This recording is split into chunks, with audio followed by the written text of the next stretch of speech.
மங்கல்ய தோஷம் இருக்கு, கலஸ்தர தோஷம் இருக்கு, அதனால நாங்க மாங்கல்ய கட்டலாமா அப்படின்றக்க இந்த மாதிரி பாதிப்பு உடையவர்கள் மட்டுமே தங்கத்திலேயே தாலியை செஞ்சு அப்படி கழுத்துக்கு மேல கொண்டு வந்து போடுவது சிறப்பு, தோஷத்தை விலக்கும். ஆக தோஷம் இல்லாத ஜாதகங்கள் மஞ்ச கயிறுல தாலி கட்டுவது ரொம்ப சிறப்பு. தோஷமான ஜாதகங்களுக்கு தாலி தங்கத்துல போடுவதில் குற்றமும் இல்லை, குறையும் இல்லை.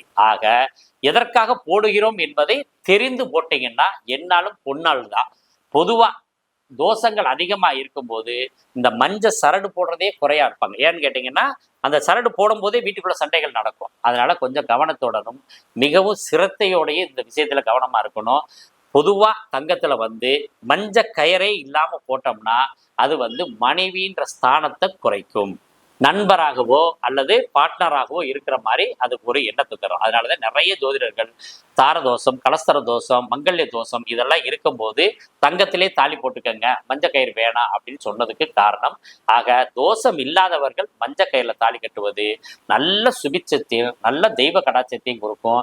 மென்மேலும் குடும்பம் பெருகும். தோஷமானவர்கள் இறைவனிடம் அந்த மஞ்ச கயிறுல தாலி கட்டினது கூட இறைவன்கிட்ட கொண்டு ஒப்படைச்சிட்டு குலதெய்வ கோயிலில் போட்டு நீங்க கோல்டில் போட்டீங்கன்னா அதுவும் தோஷத்திலிருந்து விலக்கும்.